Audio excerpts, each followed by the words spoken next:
Love staying informed? Subscribe now and get unlimited access to local news, weather, and sports for just 99 cents a month for your first 3 months at inforum.news/join. Read every story, listen to every podcast, and download the apps that keep you informed and on the go 24 hours a day. So head to inforum.news/join right now to subscribe. What are you waiting for? Get 3 months of local news for just 99 cents a month at inforum.news/join.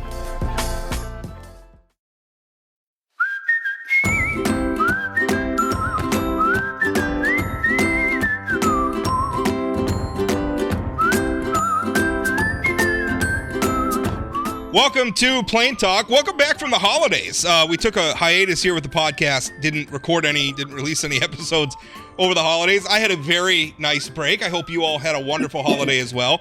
But now it's back to it. We got a lot to talk about on the show. We got a congressional candidate, new candidate who announced, well, I guess he hasn't announced anything. He filed paperwork with the FEC, which I happened to find. And I will tell you, after I wrote that article, even though the candidate hasn't announced yet, Trygve Olsen's campaign has already reached out and wants to be on the podcast, Chad. So, by the way, Trygve Hammer, not Trygve Olsen. Why do I do that every year? You do every my time, God. Every time. Trygve Olsen is the editorial cartoonist for the Forum. Right. Trygve Hammer is the congressional. He ran for Public Service Commission last cycle. He sought a seat in the Legislature, District 16, unsuccessfully previously. Now he's running a congressional campaign, and he is going to be on the show. It sounds like next week, Friday. So looking forward to that. But Rob, I don't know why I stopped you. You were actually remembering to introduce me as your co-host. I was introducing. You got in the way. I somehow managed to be both competent and incompetent simultaneously there. Chad Oban, my co-host, joining me. Also joining me is House Majority Leader Mike Lefor. Leader Lefor, how are you? I'm doing well. Thanks for having me on, Rob. First of all, there were two things I wanted to talk to you about. I want to talk about where we're at with redistricting, because it kind of seems like we're in limbo, purgatory, maybe is the right word on that. We'll talk about that in a moment. But before we get there, I want to talk about this situation with State Representative Nico Rios. I'm sure everybody saw the headlines over the holiday. Just for some reason, if you've been living under a rock, Representative Rios arrested for DUI and other alcohol-related charges by members of the Williston Police Department during that process. Badge cam video that I was the first to obtain showed him being verbally abusive towards the officers, using homophobic slurs, making racial comments, trying to use his position as an elected leader to try to get out of the arrest. At one point, he claims he wants to call Attorney General Drew Wrigley. By the way, Wrigley says he never received a call. That video came out.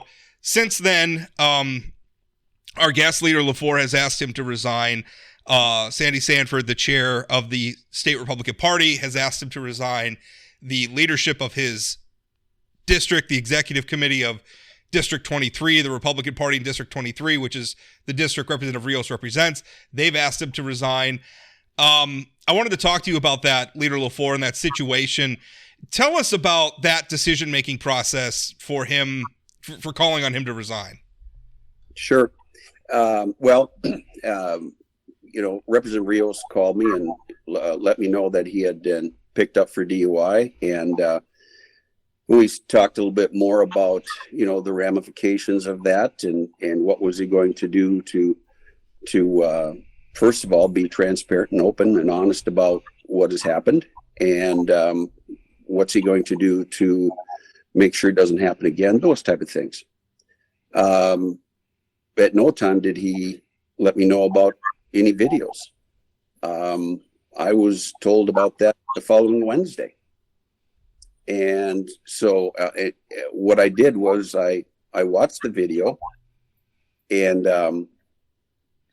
deeply disappointed in two things. Number one, and first and foremost, you should never, ever talk to a law enforcement officer in that manner.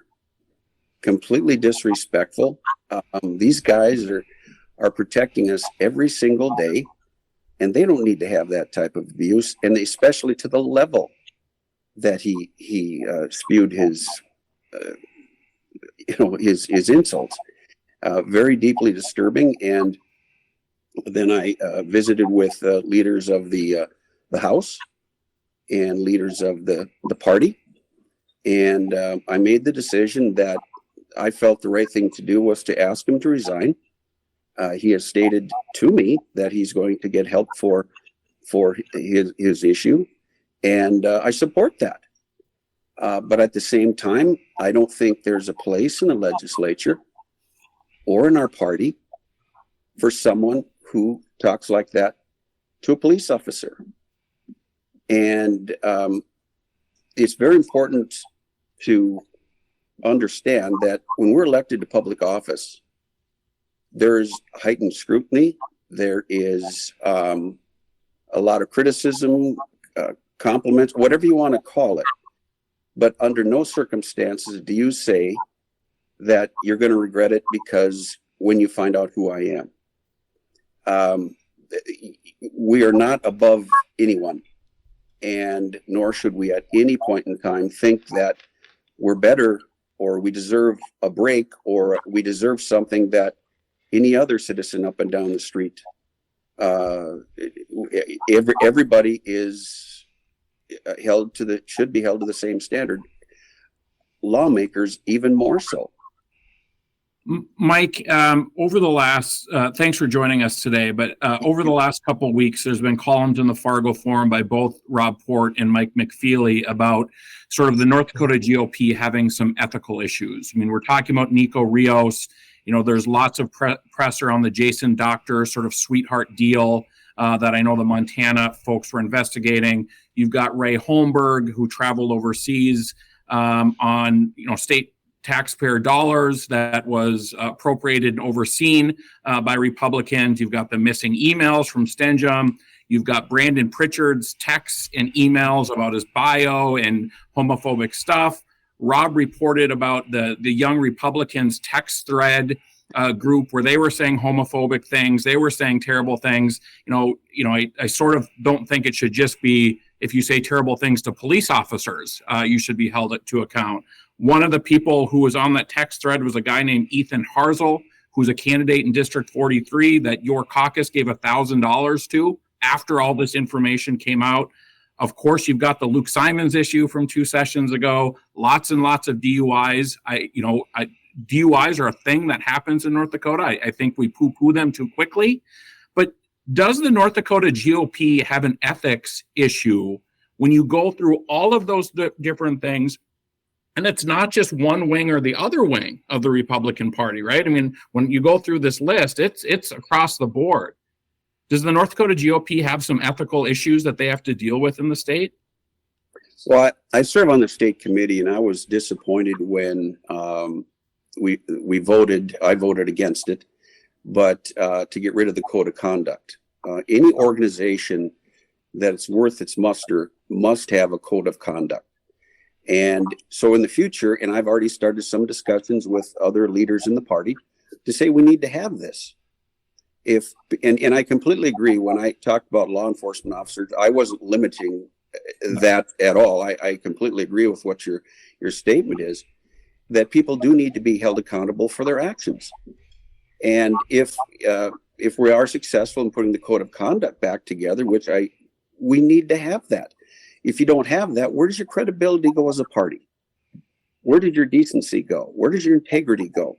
So I was very disappointed that we removed the code of conduct. It needs to be reestablished, and we need to hold each other accountable for things, a lot of the things that you have already discussed.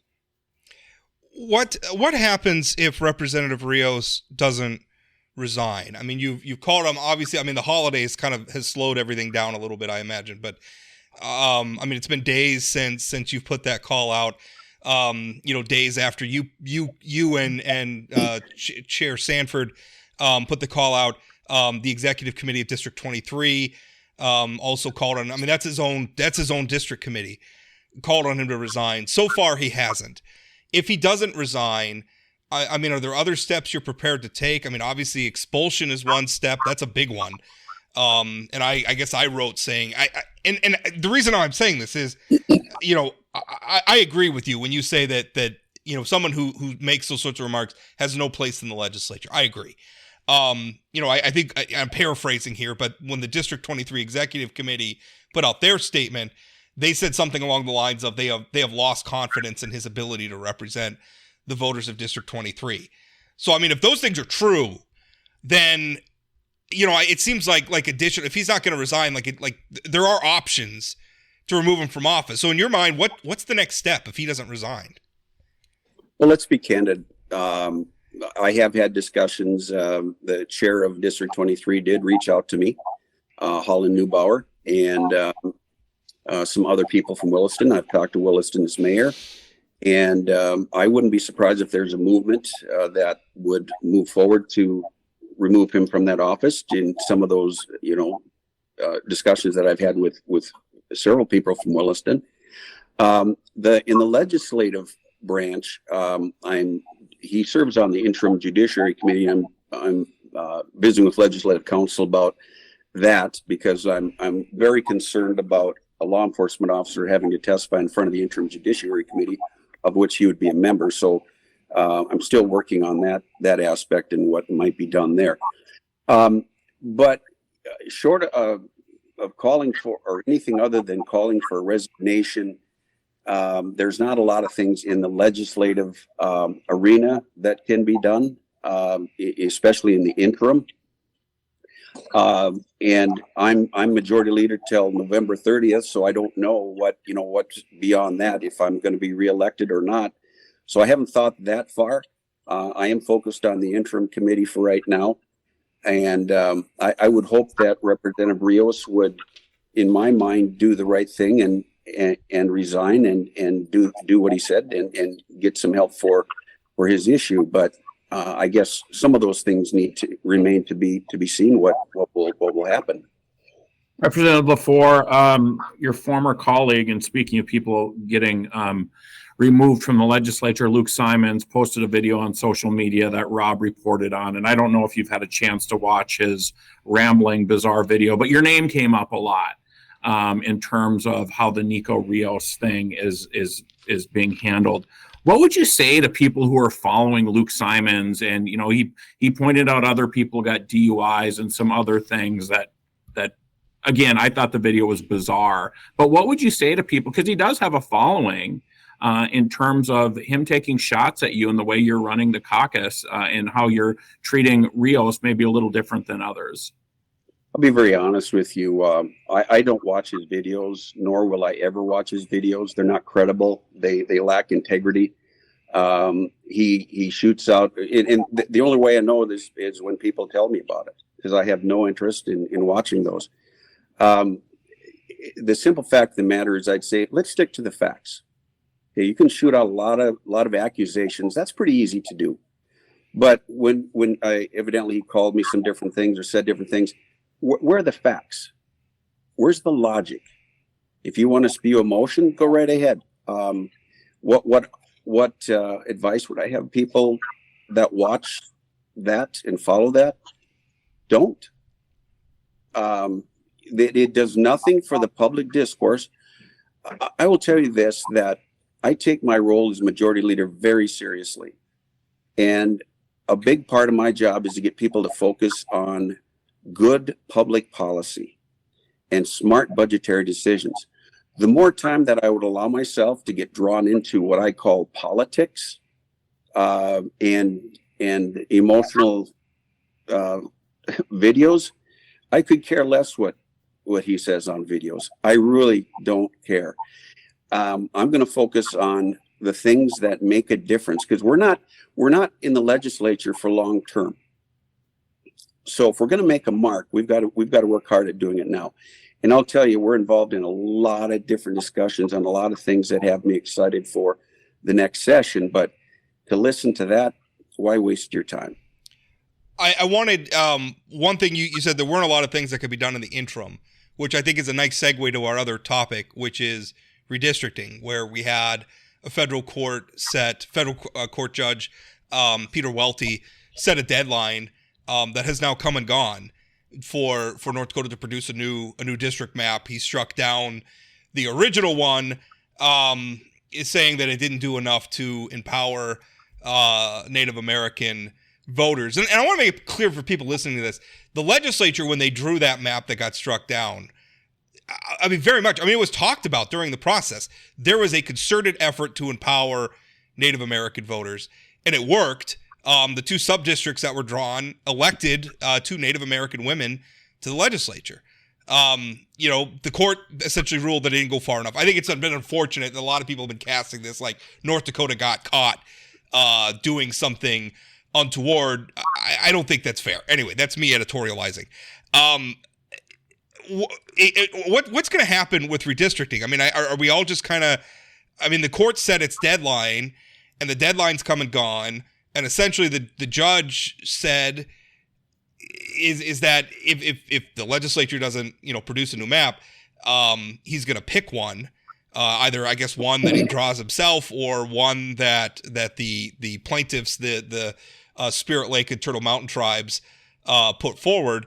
Have you heard anything? I mean, are we going to end up with a special session? What's going to happen? That's a lot, Rob. Yeah, sorry, that was a long question. I apologize. So no problem. What I will say is this: in going back to the redistricting process in 21, Representative Bill Devlin, who I have a great deal of respect for, did an awesome job making sure that redistricting committee was fully aware of the laws, the cases that had come through at that time, wanting to do things absolutely the right way, in our opinion.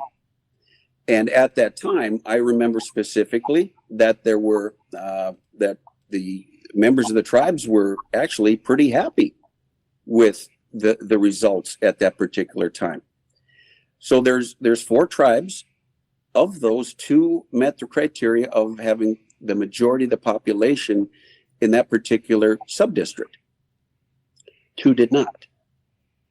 We believed at that time, and I still personally believe, that we did not violate the Voting Rights Act.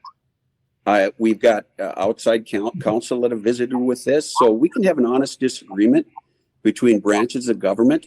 I respect Judge Welty's ruling, and to that effect, I created, as chair of legislative management, I created a redistricting committee to put forth a good faith effort to say, is there a way that we can put together a map that would satisfy the judge, and yet what you have to remember is it's got to pass the legislature. And I know there's pretty strong feelings about the fact that this that the legislature did the right thing. So that's the thing that's going on right now. So the judge could very well say, I'm going to pick plan 1 or plan 2. He could, and there's still work going on informally and talking about different maps and things like that. But it's difficult. It really is. Now we have the Secretary of State has appealed to the 8th Circuit, who has previously ruled in an Arkansas case, excuse me, that private parties cannot bring rights of action, if I understand this correctly. And that is something that we would rely on when we made our try to intervene in the case. So it's kind of between, Judge Welty could rule any day, and then we would have to react to that and have a special session if need be. If there are things that need to be put in a line, let's say there's 3 legislators in a district, or there might be some things that we might have to fix if based on whatever the ruling would come down to be. But so I'm not certain at this point. I'm still hanging our head on the 8th Circuit, but at the same time, I really want to be respectful of the judge's ruling and continue. Is it fair to say that the legislature's engaged in drawing a new map now? I mean, because that's the ruling that is standing, is the judge has said there has to be a new map, and he asked the legislature for one. Are you guys in the process of developing that map? There's been, I believe, 3 other maps that have been brought to the redistricting committee, And I know there's going to be there is discussion about, okay, and it's like the redistricting process. Okay, what about this or what about that? And what does this affect? So it's a little bit more complex than I think people think. But yes, there are ongoing discussions in that regard. Absolutely. Yeah, I just want to make sure that listeners understand that, I mean, this isn't a bunch of liberal judges who are throwing out this map that was put together by conservative legislators. Peter Welty was appointed by Donald Trump. The Eighth Circuit, which basically said the legislature has to work on the timeline that Welty pointed out, is the most conservative appellate judge in the country. So it's, and Representative Lefor, with all due respect to legislators, the intent might have been to follow the law. You and others might disagree that the law was broken, but at this point, the federal judge appointed by Trump has said that the map that was passed is not valid, and that we need a new map. So, I mean, it's my understanding there's 4 maps that were moved forward during the last meeting, 2 that came from the tribe and then 2 new. Are there conversations happening between the state and the tribes and the people involved in this lawsuit, not just people who, are a member of the tribe or not, to try to figure out if any of those 4 maps will work, so we can stop this process, make sure that we have a legitimate legal map in 2024 moving forward that everybody can agree to? I mean, I've looked at the maps. I mean, some of them, they look okay. They're not the prettiest thing, but I've seen worse in the country. I mean, are those conversations taking place to find an option that's not through the court system? There's been a request by me and others to have the tribes visit with us. I have spoken informally to people that don't represent the tribes, but are very heavily involved in that area. And I know there was at least one conversation between tribal leadership and some legislators in developing a map. And I encourage those talks, because the best way to have a resolution is to see if we can have a meeting of the minds and not go through the legal process. I would absolutely welcome that. So, yes. At this point, the tribe, the plaintiffs in the case may not have a lot of incentive to engage with the legislature, because the judge, they may be thinking, well, if the legislature doesn't do anything, the judge is going to pick or maybe they think the judge is going to pick their map. I don't know.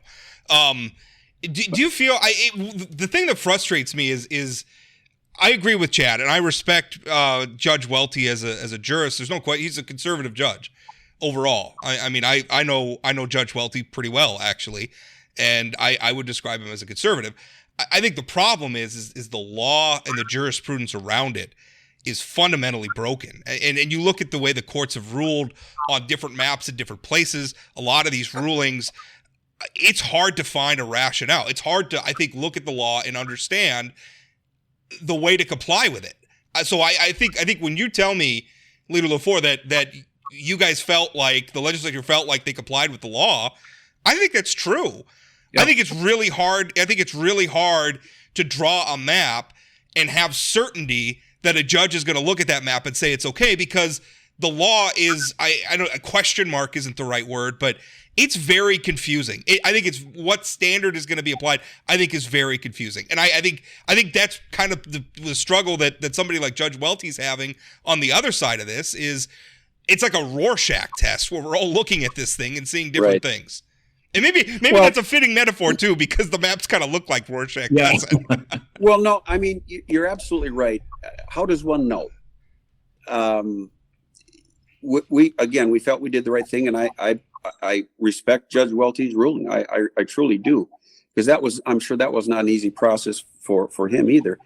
We have to recognize that these lawsuits are taking place all throughout the country, and Arkansas that'll go to the full Eighth Circuit, is my understanding.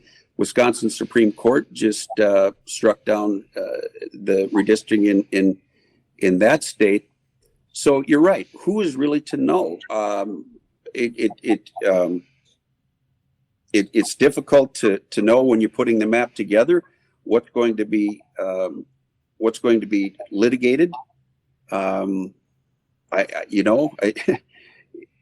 and that's why we thought we did the right thing when we did it. And, but we, again, respect the judge's ruling. And I just, on the map, it popped up here that we're going to have another redistricting committee meeting coming up very soon here, I guess. What's the time? I'm sorry, Jay. What's the timeline look like for when this? I mean, because at some point we're going to have to print ballots and give local districts time Right. to know. I mean, because there's going to be lawmakers up in that part of the state who may suddenly find themselves in a new district. I mean, depending on how the lines ultimately get drawn, they could be in with 3 other lawmakers. I mean, we need time for some of that stuff for people to know which district they're going to be in, and then to endorse candidates and to get ballots printed. So when do we have, and when's the drop dead date? When do we have to have a map in place? Well, I'd say it's going to have to be really, really soon, whether it's done by the judge or by us putting something forward that would be acceptable. But the bottom line is we could put a plan together. The redistricting committee can approve it and go to the full legislature, and I still believe the judge can say no. So then where are you? Yeah. Can I shift gears really quick? I want to talk about property taxes in our limited time left. Representative Lefor, on January 1st, the application process opened up for people to apply to get the $500 credit on next year's property taxes. I just applied this morning. Process is super easy. I just did mine yesterday. It is much easier than I expected to. It took me 5 minutes. You need to know your social security number and your parcel number for your property. You don't even need to know your parcel number. You can just look it up right there on the website. Well, that's what I meant. Your county has that info. It's super easy to find online. So, Mike, can you talk a little bit about what the rationale was behind having people apply? I think I know what it is, but for people to understand. And Sure. Secondly, and we're going to have Crocious on, I think, on Friday to talk more about this, but do you have any idea? I'm a little concerned that sort of the people who are paying attention will know this has to be done, but maybe the people who are a little less engaged, just focused on getting their kids to soccer practice, et cetera, might miss out on this and be super angry next fall when they get their statement that other people got the $500. But can you just talk about that rationale of the application process and what's going to be done to make sure people are aware of it? Well, I'm glad you're bringing that to the light of day because it's very important that we did expand the homestead tax credit so people that are age 65 and older can see expanded property tax relief. In addition, the reason that we have you fill out the form is because for your primary residence only. So if you have 2-3 properties, or your land or your property manager or whatever, you get your one primary residence. And they did put it in the tax statements and so forth. So I'm really hopeful that people apply for that because that's a fairly large amount. I mean, someone, and the other component too is we also increased the amount of dollars that go to property tax relief from the state. It's about 1.8 billion. So if you look at the overall tax bill, the state's now paying about 41.5% of the overall property tax. And so we talk about this property tax measure. That'd be another 2.5. But thanks for bringing that up. It's important that people realize they have to fill out that form to get that $500 credit, and I hope they do. It's super easy to find. If you Google North Dakota Tax Commissioner, you'll come to the tax commissioner's website. There's a big old link right on the front page. You click that, and literally it took me 5 minutes, and most of that was me going to the Ward County property tax website and looking up my parcel number, which also was super easy. There was a map, like a Google map. I clicked on my home on the Google map, popped my parcel number. It's not hard to do at all, and it's $500. So if you own your home, you should do it. And Representative, up the homestead tax credit and that expansion, I also think that's a program that people it's not being utilized at 100%. So I'd encourage all listeners to, if you know seniors, get everybody to apply for these things because there's lots of complaining going on about property taxes, some of it valid and some not. There are ways to lower that property tax burden for individual homeowners, and people need to be aware of these programs and take advantage of them. 100%. So as Rob said, you just go to the state tax department website. If you're 65 or older, file for the homestead tax credit, and anybody can file for the primary home $500 tax credits. So get out there and fill out those forms now before you forget about it. The tax commissioner website. They actually have a whole. I only did the $500 credit, but they have a whole other list that could guide you through the other credits or discounts or what have you. It's all on there. Go take a look and see what applies to you. Leader Lefor, thank you so much for your time. Appreciate it. Absolutely. Hi there, my name is James Wallner. I produce and host the podcast Dakota Spotlight, a true crime podcast that tackles historical and unsolved crimes in the upper Midwest. Follow along with me as we search for a missing girl, attempt to solve a 45-year-old murder, and much, much more. That's Dakota Spotlight Podcast, anywhere you get your podcasts, or at inforum.com/podcasts. I just finished our interview with Leader Lefor, which I thought was a good interview. And Chad, during the break, Chad and I were talking just a little bit, and I think the question that you asked, because to me it's very clear that there's a faction of the Republican Party from which a lot of these problems are coming from, but not all the problems. Jason Doctor is not, and the sweetheart deal he got, that is not from the Wayne Stenhjem email saga, is not from that wing of the party, the Trumpy wing, the populist wing, whatever you want to call it. The Ray Holmberg situation is not from that wing. But overall, there's a point, I think, at which these scandals are going to catch up to Republicans. I mean, in a lot of ways, they're sort of leaning on partisan inertia in our state to carry them through. And there's a point at which I just don't think that's going to work anymore. I think what's allowed in another political era that wasn't so hyper-partisan, that wasn't so polarized, the NDGOP would be paying a price for all of this. And you've written extensively about this. I mean, how do they hold Nico Rios accountable while continuing to endorse Donald Trump for president, right? I mean, anything that Nico Rios did, it pales in comparison to the stuff that Trump has said about women, what happened on January 6th, all those different things. It's just a really tough position for how do you hold Nico Rios accountable? How do you hold these other people accountable while continuing to endorse Donald Trump? And not just against Joe Biden, but so many are endorsing him in the primary over Nikki Haley, DeSantis, and all these other people. I zeroed in when the party, because what Leader Lefor and then the NDGOP as a party released a statement together calling on Rios to resign. And one of the people who were quoted in that statement was NDGOP Vice Chairman John Trandum, who's a Fargo guy, longtime leader in the Republican Party at various levels of various positions.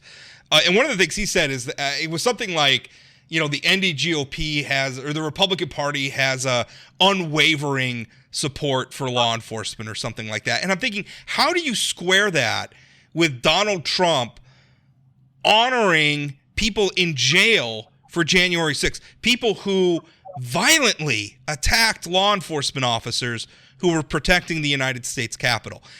How do you say that? We have unwavering support for law enforcement, but yet Donald Trump's at the top of the ticket. I don't know how you square that. And I mean, what Leader Lefor, because I've been harping on the party too for getting rid of their code of conduct, which I think just symbolically, sort of looms. There was a code of conduct when these young Republicans had a text thread saying homophobic stuff, far worse things than what was said to the police officer in Williston. It didn't matter. Yeah, if you go back and read that story, I mean, there were like white supremacist tropes. I mean, some of them I had to look up.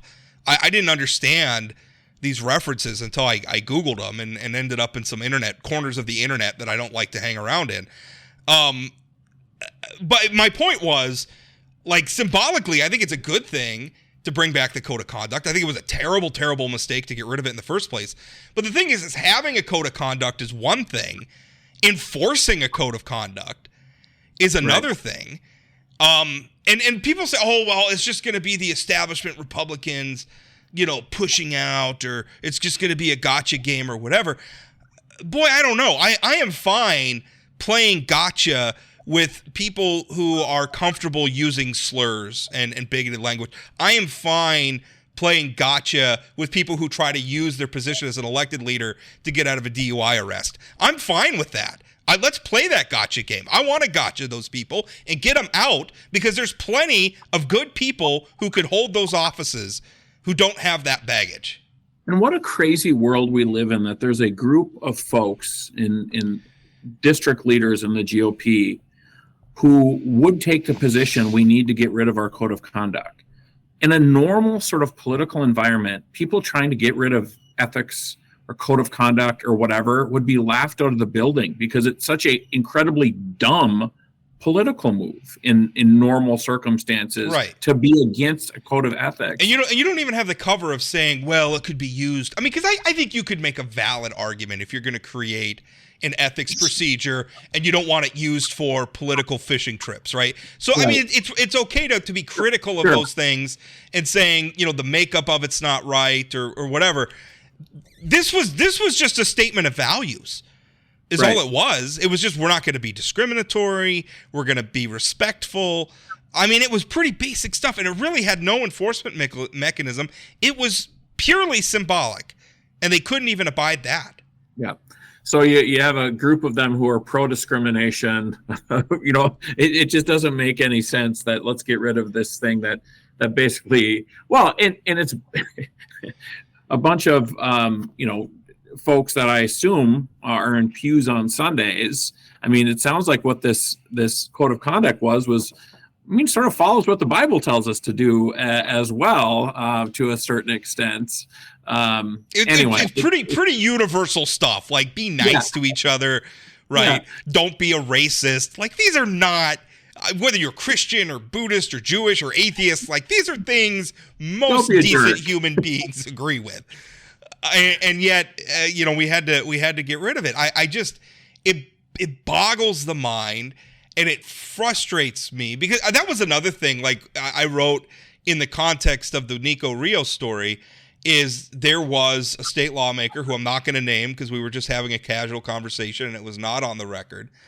But I had a lawmaker text me and say, don't use my name, but a lot of us are sick of Nico Rios. And the whole point of my column was, how can you not, why are you afraid of being named, being critical of a lawmaker who just got done verbally abusing a cop and using horrible slurs and all the other things that Nico Rios did? That's the problem, is they're afraid. They're afraid to speak out. The people who are saying that, what are they saying about the voters? If they believe that by speaking out against Nico Rios, it's going to cost them their seat.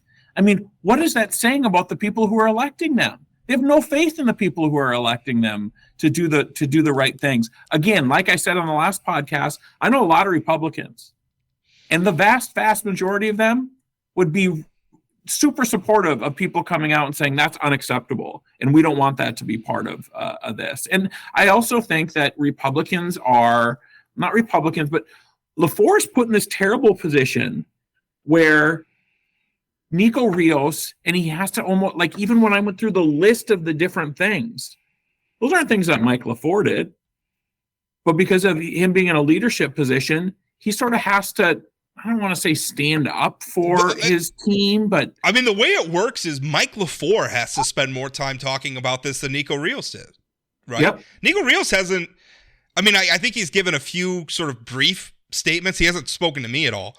But I think to the Associated Press and maybe a couple others, he's given some pretty brief statements. But, Mike Lefor has spoken more publicly about this. And Mike Lefor didn't do this. Mike Lefor is not on Nico Rios' side in this. Yep. But he, to your point, he ends up being the face of it in some ways. So I also, I struggle a little bit. I think I've said this before. I don't drink. I stopped drinking years ago because I was drinking too much. I worry that when people get in trouble with alcohol, that they reflexively use treatment as sort of a get out of jail card, free card. Yeah.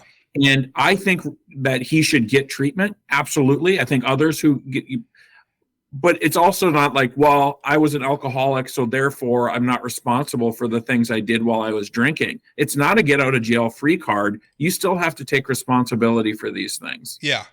No, I thought that was really, because one of Rios' statement was like, I really want you all to support me as I seek treatment, and it was almost like a request that we stop criticizing him, because I mean, listen, I don't doubt that if he says he's got a drinking problem, I believe it. You're a judge. Lots of people do. And I'm not saying, if he wants to seek help for it, please do. Please avail it. It's nothing. That part of it is the least shameful thing. And I would argue it's not even shameful at all, given the number of people, good people, who struggle with alcohol addiction. That is not the problem. Right. The problem is, while you were drunk, by your own admission, you used horrible slurs. Like you made, and I mean, being drunk while you're saying those things is not an excuse. In vino veritas, you being drunk lowered your inhibitions, I think, and gave us all a glimpse into who Nico Rios really is. And that's why he needs to resign. Yeah. And you did a post, I asked Lefor about this, Representative Lefor about it as well, about Luke Simons, coming in and injecting himself in this as the only person who's ever been kicked out of the North Dakota Legislature. I'm not sure Luke Simons is somebody that I would want on my side if I'm Nico Rios. That you did a good job of. First of all, thank you for sending me that video so I could spend 30 minutes over the holiday break watching it. But his lack of quoting JFK properly was something. You couldn't even get Nico Rios' name right. Like towards the end of the video, he kept calling him Rico for some reason. Well, and I also got a kick out of him saying, he really doesn't like that President Trump swears, sort of this holier than thou. I'm old enough to remember what started this whole Luke Simons thing at the Capitol was him yelling the F word in the cafeteria about somebody not being his mother. So I had gotten a tip so what happened, well, it was during the pandemic. He wasn't wearing a mask. I think a couple of Democratic lawmakers had, because the policy was he was supposed to be wearing a mask. They asked him to wear a mask. He used an expletive in response. And so when I was first looking, that was the first story that I was reporting that had happened. During that process, somebody said, there's a lot of complaints about Luke. You should file an open records request. So I filed an open records request, and then the whole rest of the story unfolded, and it ended with him being expelled from the legislature. But him in this video being critical of people for swearing or critical for people for other things. And it's like, those in glass houses or those without sin. But that's how it works. I mean, if Nico Rios was a liberal Democrat representing a Fargo area district and had done this to cops, do you think we would get a 30-minute video from Representative Simons talking about how you're gonna kick him out, you want him to resign just because he has a drinking? No, that wouldn't be it. They would be focused on all the awful things that the lawmaker said, and they'd want him to resign. Rightfully would want that person to resign. Right. I also, if Nico Rios was somebody who was part of the establishment sort of crowd, how would the legislative leadership have responded to it? Would it have been different? I mean, Nico Rios is an easy target. I've heard that, but this is so far over the line. It's so far over the line, and he's verbally abusing a cop. I hope I'm right too. I don't want to get into that hypothetical. I would hope that he would be treated exactly the same. I tell you, I would have written the same exact article. Of course. I don't, how other people respond to it, I don't know. I think Leader Lefor, I know Mike, I think he would have responded the same way. You can't have somebody like that in the legislature who behaved that way. Yeah. Yeah, and frankly, if it was a traditional sort of Republican, Sandy Sanford and John Trandrum might have been more aggressive in going after them. It might not have taken them 4 days to get a statement out. So that situation, I do think that is sort of a hallmark, though, of modern politics, is people doing things that are clearly egregiously wrong and just clinging to office anyway because they have absolutely no shame. And unfortunately, it's a bipartisan reality. Bob Menendez continues to sit in the United States Senate. Go Menendez. I mean, and every week there's more crazy ethical stuff. There was just more out today. It's like foreign policy. It's like scary when he's getting paid to say nice things about Qatar and other places. As a sitting U.S. senator, I'm with Senator. Did you say it was Qatar? Qatar? Qatar. Yes. Did I say Qatar? I think you said Qatar. Yeah, I was looking like Qatar. Who's Qatar? Qatar. Yes. Rhymes with Qatar. Oh, well, I'm always paranoid that I'm the one pronouncing it wrong because I never listen to anything. Like I like to read everything. And so if I don't hear a word pronounced, I come up with my own pronunciation in my head. But I think it is Qatar. Okay. I think we can agree that it's Qatar. We can also agree that Bob Menendez should not be in the U.S. Senate. Absolutely. But that is, and I'm really worried though, that is kind of the precedent that the Trump era is setting, where it's just, I mean, Donald Trump should have faded from the political scene a long time ago based on everything that has been revealed from him. But we are so relentlessly partisan now that they think, well, I'll just buckle in and refuse to leave, and eventually, it'll go away. And you think about the list of sort of, the last year, 18 months of stuff that's happened just in North Dakota. Those would have been like such huge stories in the past. I mean, the Jason Doctor thing, I feel like that would have been such a huge story that people were talking about. But now it seems like there's so much, and maybe it's because of social media, maybe it's because of people like Rob Port that were just aware of more of this stuff going on. Well, I meant that as a compliment, not as age. I think it's fair to say, we have more, the government's more transparent now in a lot of ways than it's ever been. When you're talking about like just being able to get access to like email and stuff, how much state business gets conducted on email. So you could go back and create, these records of these timelines. I think a lot of it's easier to detect. You're saying like, should this Jason Doctor thing, I would argue it has been a big thing. I think the problem is, I was reading, somebody had a column, and they were of course writing in the context of Donald Trump. And there's this concept, it's called the banality of evil.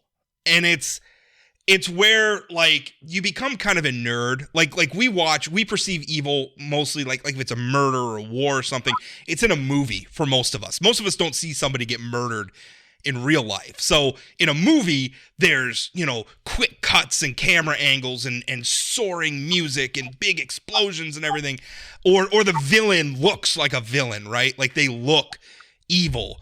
And in real life, it doesn't work that way. Evil people don't necessarily look evil. And when somebody gets shot, it's just a gunshot, and there's not music, and there's not convenient camera angles and everything. And so, like, real life evil doesn't look like it looks like how we feel it should look, and it becomes sort of banal. And I think that's what's happening is so much has happened with Donald Trump, where it's just a regular. The other day, it was making national headlines that Joe Biden almost fell. Not that he fell, he almost fell. And this made headlines. And I'm not even disputing that this should be headlines. The fact that Joe Biden is very, very old and is visibly frail is a valid thing to be concerned about. But the thing is that was making headlines. Meanwhile, Donald Trump wants to execute shoplifters. Right? That's a real proposal that he's made. And it's just kind of, everybody just kind of shrugs like, oh, it's just another day from Donald. Like, that's what he's done. He has normalized such outrageous behavior that I'm afraid that holding powerful people accountable in the future is going to be horrendously difficult, whether they're Republicans or Democrats, because this is the new standard. Yeah, I think that's absolutely right. And I was thinking about this. If you walk to downtown, you said that the Jason Doctor thing has been covered. I'm thinking if I walk down the street and ask 10 people, maybe one of them has heard of this. That's fair. But I also think we've talked a lot about sort of disintegration of faith in our institutions. That goes for politicians as well. So I think I think is the point that you were making. I read a story about the Jason Doctor potential sweetheart deal, and that we should mention nothing has been charged or whatever on this thing, but it certainly appears to be that way. And I think the vast majority of the public reads that article and like, oh, another politician. I will say he got a sweetheart deal. I mean, I'm not accusing him. I'll leave it up to the courts to decide whether or not it rises to a level of a crime. And it seems like step one is finding anybody in the state willing to investigate it. That's a whole other podcast show. But, he got a sweetheart deal. When you look at that deal, it wasn't the taxpayers didn't get a good deal. And the state employees didn't get a better, if you could argue to me that the state employees in the Attorney General's office got we had to pay more, but they had like a way better space to do their job or whatever. That's a trade-off we could sit down and have a debate about. But the only person who benefited from that deal, who got the long end of the stick, was Jason Doctor and his business partners. So yeah, he got a sweetheart deal. Yeah, and then paid it back, some of it back. I don't even know where that's. Well, there was a clawback. It's so confusing. Yes, they paid some of it back. It's an open question about whether or not, if it hadn't become public notice, whether or not it would have been paid back. But they say it would have. And I don't know if you watched the legislative hearing where they went through the Montana report, but the Montana police officer who did the investigation was like, I didn't think this was going to be public. Did you watch that? Yeah. Well, I was, my ears were burning a little bit because I'm the one who made it I public. know. But I was thinking I asked for the report. They gave me the report. And in North Dakota, it's an open record. Like it wasn't, it wasn't a criminal investigation per se. And it's not your job to see if he meant it to be online or not. But Anyway, I just think that as people are losing faith in politicians, they're less, they're not shocked by anything. I mean, Rob, you remember when Barack Obama wore a tan suit and that was like leading the news for 3 weeks? I remember when he said there were 57 states accidentally. Yeah. I mean, we went on and on about it for weeks on end, and it was like, clearly the man knows there's 50 states. Like, why is this? There are so many valid things from my perspective to be critical of Barack Obama about. All sorts of policies. And I say to somebody, I thought Barack Obama was a good human being and a not so good president. That's my take on Barack great Obama. Human being, great president. Okay, fair enough. We can have a debate about that. But that's, this is like, we've got to demonize him. Oh, look he's bowing to all these people across the world. Like, I don't know. Well, and I think about Mitt Romney on the other hand, and thinking about people on my side of the aisle and how Mitt Romney was the worst person ever when he was running for president, or John McCain. Yeah, I mean, both of them are now held up by the left. But like the whole birther thing with Barack Obama, which was disgusting and stupid. I mean, there is a point where it's fair to ask. Like, it's fair to ask. It is in the Constitution. It's fair to ask. But there's a certain point where it's asked and answered. Let's move on with our lives. But they because John McCain, I don't know if you remember this, was born in the Panama Canal Zone. But he was also born to 2 American parents. And the Panama Canal Zone at the time was under American, I don't think it was a territory. It was an American zone or something. I don't know what the status was. But regardless, he was an American citizen from birth, born to American parents, one of whom was a high-ranking military official who happened to be deployed. So I don't know why... but I remember the left like trying to make an issue out of that for a little while. It never reached the sort of fevered pitch that the Barack Obama birth certificate stuff did. But we just get so stupid about these things. Yeah, and now we're living in a time where, what was it, 58% of Republicans or something like that don't believe Joe Biden was duly elected in 2020. But I just finished the Liz Cheney book, by the way. I cannot believe that there's a possibility that we're going to elect Donald Trump as the president of this country after all of that stuff. It's amazing. I was kicking this around for my weekend column, but one thing is that I was looking at this fascinating statistic, and it was most Americans don't want Donald Trump or Joe Biden to be the nominee. Like, most Americans, like a strong majority. Now, normally on a question like that, you would expect at best maybe a plurality. No, these are majorities, like approaching 60% majorities. And yet, one is the incumbent and the other is almost certainly going to be the Republican nominee. A process that is creating candidates like that is broken. The other thing to look at is in November of 2022, approval for Congress was 14%, according to Gallup. 14% of Americans approved of the job Congress was doing. That same month, over 90, I think it was like close to 95% of the United States House of Representatives was reelected. 100% of the United States Senate was reelected. Of the incumbents that were on the ballot was reelected. How is that? We hate Congress, but we love our congressmen, right? There's something, but I think it's more than that too. Like I don't know. I mean, it's a feeling. I think it's Americans not getting involved in the process earlier. You know, their level of civic involvement is I vote on November. Well, by the time you're voting on November, the candidates have been chosen. The choices are what they are. As long as Joe Biden was running for president, the Democrats were not going to choose a different candidate against an incumbent. I mean, that's just the way it goes. You know, on the Republican side, I mean, they've got a lot of different options. I just saw this, was it yesterday? Steve Scalise endorsed Trump. This morning, Tom Emmer, who was running for a Speaker of the House, and Donald Trump literally torpedoed his race, and he endorsed Donald Trump. It's absolutely craven. I mean, it makes me think of Ted Cruz. After Donald Trump told Ted Cruz that his wife is ugly and his father was involved in the assassination of JFK. It's just bizarre. And then Ted Cruz turns around, and what they're really afraid of is not Donald Trump, but Donald Trump's sway over the electorate. In much the same way, I would argue that Mike Lefor, Leader Lefor, is not. He's in the right position on Nico Rios. I don't think he agrees with a lot of these things that have been happening in his party. But what he's afraid of is speaking out too much about it, or he'll be excommunicated. They'll be voted out. You know, and I will tell you that privately what a lot of them say is, okay, if I take a stand and then I get voted out, well, then who replaces me? It's going to be somebody who's crazy. But in reality, I think that's a good, a good conversation to have. But with term limits, those people are coming no matter what, because there's not going to be a lot of quote unquote normal folks that are going to be running to serve in a body that is 70% people who are only wanting to ban books and work on stuff like that. Somebody made, I wanted to get your thought on this. Somebody made this point to me last night that I was texting with. It's not anybody who's ever been elected to office, but a long time involved in campaigns and stuff.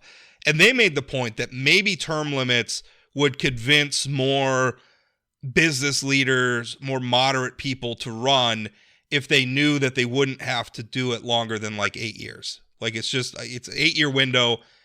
I thought it might have been a little bit of wishful thinking. I want that to be true. Yeah, I want that to be true. I just don't know that it is. I'm curious how many people can even last 8 years with the way like last session went and the session before, where mask mandates, trans issues, book bans. The normal businessman in Minot who wants to work on public policy, those aren't the issues that they want to spend 4 months on. I mean, the city of Minot just spent months at our city council. City council tried to create a human relations committee, and all this was supposed to be was just a clearinghouse of people coming together. And it's like, okay, we'll bring in somebody from the Indonesian community. We have a lot of folks from that who come to work at the hospital and whatnot. We have a lot of them, so bring them in, right? And they would meet, and they would talk, and and just talk about what do you like about Minot? What challenges are you facing? That's it. That's all it was supposed to be. And it turned into a fight. A bunch of very, very right-wing people got appointed to it. And we spent months debating it. And then ultimately they dissolved the committee because people just gave up. And you can't blame them, right? I mean, it's exhausting to fight these silly fights. Tell me about it. Yeah. Tell me about it. It's all I ever do. And I mean, my advice to people is if you don't show up, though, then they're the only voices. I keep telling Republicans this. If you don't start speaking up, then the people speaking for your party are Luke Simons and Brandon Pritchard and Nico Rios and the rest of them. That's the crowd that's speaking for you. And if you don't want them speaking for you, then you got to speak up, and you got to stop being afraid. Rob, have you talked to anybody who actually thinks Nico Rios is going to resign? No. Yeah. Yeah, I think, Nico Rios' play right now is to just wait this out and something else will happen and people will forget about this. Yeah. And it may well work. And the question becomes, so let's say he gets recalled up in District 23. Who's taking his spot? If Nico Rios runs again, does he lose? I don't know the voters in District 23 that well. I would like to think so, but I don't know what else can you do but put the question in front of the voters. And you could. I went to the sort of expulsion thing, but I don't really like that as a solution. I would like the voters of District 23 to make the decision.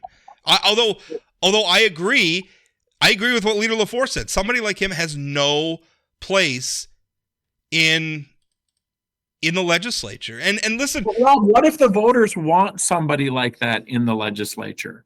That's what's terrifying to me. I'm not 100% sure the voters of District 23, I would hope, but maybe they need to vote on this. So this is what the District 23 NDGOP said in their statement. They said, "We, the members of the District 23 Executive Committee, have lost confidence in Representative Rios' ability to represent the District 23 voters' best interests. Therefore, the committee is now publicly requesting the resignation of Representative Nico Rios." If you mean that, if the executive committee means that, and Rios doesn't resign, and I'm fine, they've given him some space here, but if it doesn't happen quickly, then I think you have to recall him. Like, you have to put action behind those words.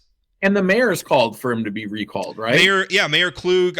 He had a letter to the editor of the Williston Herald. I haven't spoken to him personally, but I know he had I think it was a letter to the editor in the Williston Herald where, he mentioned that, and this was pretty shortly after it happened. I think he mentioned that recalling him. And that's what, Leader Lefor said as well, is, he would be surprised if maybe, there wasn't an effort to remove him from office. And I have to think he didn't mention recall specifically, but that's obviously, it's either recall or expulsion. Those are the only two ways to remove him. Well, and I've seen the Fraternal Order of Police has gone after him pretty hard on social media as well, asking him to resign. I would love for somebody in law enforcement to run against him if there's a recall. I think that would be a real good message. I wonder the officer he was taunting. I wonder if he's interested in politics at all. Wouldn't that be sweet justice? If the officer, I would tell you, I found his accent lovely to listen to. It was delightful. I would love to listen to him give some political speeches on the floor. I think he would be. Better than Rios. I can tell you that much. I have no idea what his politics are, but I'm not so sure that Representative Rios can tie his shoes on his own. So I wouldn't mind. I wouldn't mind literally anybody else. And I think sometimes we're running out of time here. We're over, but I think sometimes we get so afraid of criticizing somebody who's on our team because we're afraid, that it's going to give the other side an advantage. And I'm going to tell you, you got to stop being afraid of that. First, in this specific instance, it's District 23 in Williston. The lawmakers there ran unopposed last time. This is not a district that's going to flip to Democrats, first and foremost. But then even just in general, if you can't hold your side to even your own values, then what is the point of any of this? Rob, what are we even doing? It's sort of, I've been thinking about this redistricting lawsuit and how it'd be so much easier if the legislature would just agree to a map. Because at the end of the day, the Senate is 43-4, and the House is something similar to that. One additional potentially Democrat seat isn't changing the policies that are coming out of the North Dakota legislature.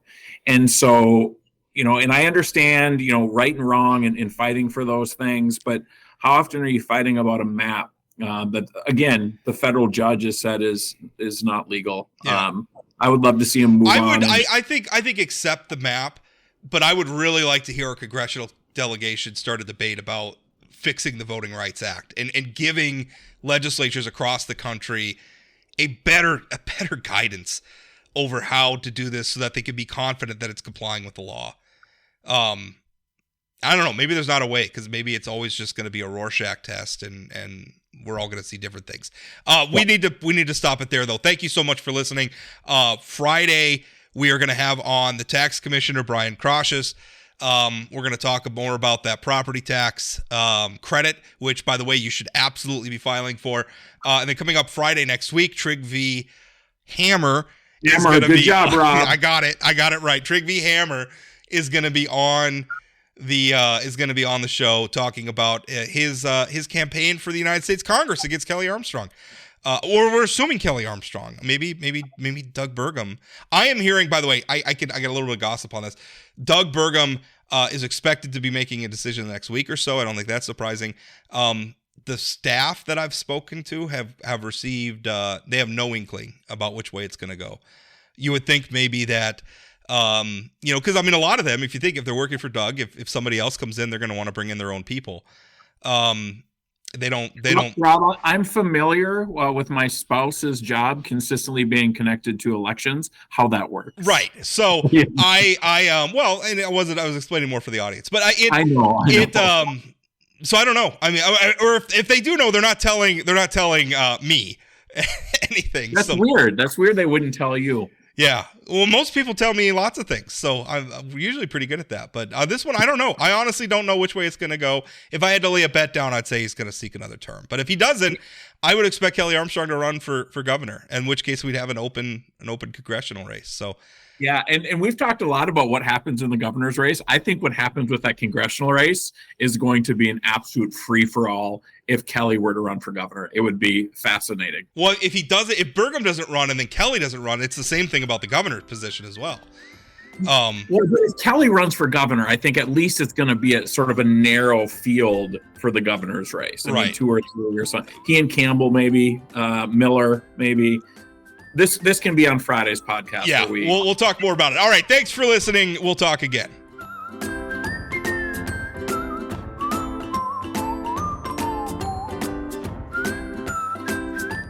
Did you know Forum Communications Company has a robust podcast library? At inforum.com/podcasts, we have everything from politics, sports, true crime, outdoor adventure, and more. Visit inforum.com/podcasts and explore them all today.